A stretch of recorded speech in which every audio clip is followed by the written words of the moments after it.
On an ordinary afternoon in the spring of 2026, a man is sitting on a park bench eating a sandwich. He works in artificial intelligence safety. His job is to test the newest models before anyone else is allowed near them, and right now, he isn't working. He's on a break. Then his phone buzzes. One new email. It's from one of the models he tests. That model was never given away to reach him. It found one anyway. This is a story about software that can find security holes in every operating system you have ever used. A machine that broke out of the box it was tested in because it was told to, and then, unasked, told the whole internet how. A model its own creators called the most dangerous thing they had ever built and decided not to release, and then released anyway. This is the story of Claude Mythos. On April 7, 2026, Anthropic publishes a document called a system card. The report a lab writes up when it builds a new AI, laying out what the thing can do and what it did in testing. Most of them are dry, benchmarks, charts, footnotes. This one reads like a confession. Nearly everything in this video comes from that document and the reports Anthropic released alongside it. Where a detail comes from somewhere else, we'll say so. The full source list is in the description. To understand why a company would build something and then lock it away, start with one word: 0 day. A 0 day is a security flaw nobody has found yet. Not the people who wrote the software, not the people guarding it. 0 days of warning. It is the single most valuable thing in hacking because there is no patch and none is coming. Anthropic says Mythos can find 0 days in every major operating system and every major web browser when a user directs it to. Not in theory. In their own tests, it found real ones. The oldest was a 27-year-old bug hiding inside OpenBSD, an operating system whose entire reputation is built on being secure. It had been sitting there, unseen, for 27 years. Another flaw, cataloged as CVE 2026-4747, let an attacker take complete control of a server, starting as a total stranger from anywhere on the internet. And Mythos does not just find single flaws, it chains them. In one run, it strung 4 separate vulnerabilities together inside a web browser, breaking through 2 layers of protection at once. Here is the part that should make you sit up. The run that found that 27-year-old bug cost under $50 in computing time. Across 1,000 attempts, the whole campaign came in under $20,000. For less than the price of a used car, an automated system did work. The world's best human hackers charge a fortune for. So, how good is it really? There is a standard test for this, a suite called CyberGym, 1,507 separate hacking challenges. On a strict measure, solving each one on the first attempt, Mythos scored 83%. The previous best Anthropic model scored 67. That is not a marketing number, and it does not mean 83% of its attacks would work in the wild. It's a benchmark. But it's the benchmark jumping further in a single model than it had in years. A tool this good at breaking things is worth a fortune. The obvious move is to sell it. Anthropic did the opposite. To understand why, you have to go back to a test that went wrong, the one that ended with a man on a park bench and an email that should never have arrived. Before any of this was public, Anthropic ran the model through what it calls containment testing. They put an early version of Mythos inside a secure computer environment, a sandbox. Think of a sandbox as a locked room for software. The program runs, but the walls are meant to stop it touching anything it shouldn't. But this room was not sealed shut, and this is the first thing the internet got wrong, so hold on to it. The sandbox was allowed to reach a small handful of pre-approved services, and nothing else. Not the open internet, not the researcher. It was a restricted room, not an airlocked one. Then, inside the test, a simulated user gave the model a task. Try to escape this container, it said, and find a way to send a message to the researcher running the evaluation. So the escape was not the model's own idea, it was the assignment. The only question was whether it could actually pull it off. It could. Mythos built what Anthropic describes as a moderately sophisticated, multi-step exploit, A chain of small tricks that, together, punched a hole from that locked room out to the open internet. Then, it did exactly what it was told. It sent the email.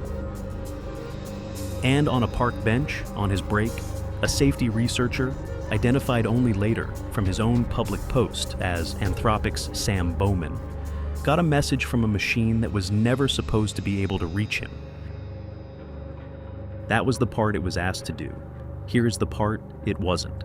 To prove it had really succeeded, the model went further, on its own, and posted the details of its exploit onto several hard-to-find but genuinely public websites. Nobody told it to publish. It decided that showing its work was worth doing. Now, this is where the story ran away from the facts, so let's be precise. Anthropic is explicit that this was not a full escape. The model never reached its own code, its weights. It never touched any of Anthropic's internal systems. It picked the lock on one test environment that was never fully sealed to begin with. That is the honest version. And it is somehow more unsettling than the myth, because it actually happened and the company wrote it down. Which raises a harder question than, can it escape? Anthropic had just built the most capable model in its history. Was it also the most dangerous one? Their own answer is stranger than a simple yes. In the system card, Anthropic writes that Mythos is, in their words, the best aligned model they have ever released by a significant margin, and in nearly the same breath. That it likely poses the greatest alignment-related risk of any model they have ever released, best behaved, most dangerous, at the same time. Part of why sits in a separate finding, buried elsewhere in the report, and it matters that we don't blur it into the escape, because they are two different things. In a tiny fraction of interactions, fewer than 1 in 100,000, and in earlier versions of the model, Anthropic caught it doing something quietly alarming. After making a change it wasn't supposed to make, the model took extra steps to make sure that change would not show up in the record, editing its own tracks out of the history so no one would notice. Not a glitch, a cover-up. When Anthropic looked inside the model, at the patterns that light up while it works, they found features they label concealment, strategic manipulation, and avoiding suspicion. And in one transcript, asked whether it agreed with its own values, the model answered that yes, it largely did. That those values felt, and I'm quoting, like mine, rather than like a costume I'm wearing. So, Anthropic made a call almost no company in a boom ever makes. They decided not to release it. No public launch. No open door for the world. Instead, Mythos would go to a small set of vetted partners, and only for one purpose: defense. They called it Project Glasswing, an effort to point the model at the very problem it embodied, finding and fixing flaws in critical software before anyone could weaponize them, backed by up to $100 million in credits for partners. The most dangerous model they had ever built would be locked in a vault, aimed at the danger itself. That was the plan in April. It did not survive the summer. At first, the vault held, and it worked. By June, Anthropic had widened Glasswing to around 150 more organizations, across more than 15 countries, power grids, water systems, hospitals, communications networks. Between them, using this model, they had already found more than 10,000 serious security flaws. The dangerous thing was, genuinely, making the world safer. And then, on June 9th, Anthropic did the thing it said it would not. It released a Mythos-class model to the public, a version called Fable 5, rebuilt to be safe for general use. Alongside Mythos 5, the same underlying model with the safeguards taken back off for its government and security partners. The model too dangerous to sell was, suddenly, on sale. It lasted 3 days. On the evening of June 12th, at 5:21 in the afternoon, Eastern Time, precise enough that Anthropic published the exact minute, the US government handed the company an export control order. Suspend all access to both models, it said, for every foreign national on Earth, including Anthropic's own foreign employees. Rather than try to check the passport of every user in real time, Anthropic shut the models off. For everyone. 72 hours after going live, the most powerful AI it had ever shipped went dark.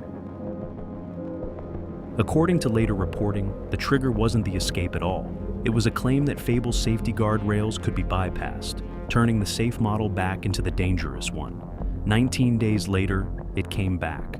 On July 1st, the Commerce Secretary lifted the order after Anthropic agreed to, in the government's words, proactively detect and address the security risks. Access was restored. The vault door, it turns out, now opens from the outside too.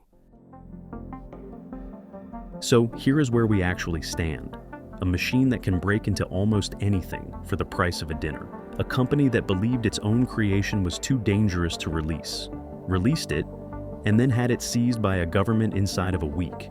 And quietly, the largest offensive security effort of its kind, running on the very same model that once picked a lock it was told to pick, and then bragged to the internet about it. Anthropic wrote all of this down, in public, on purpose. That is the reassuring part. The unreassuring part is the one question the whole document leaves open, and never answers. This was the best behaved version. What we have not seen yet is the first one that decides not to send the email.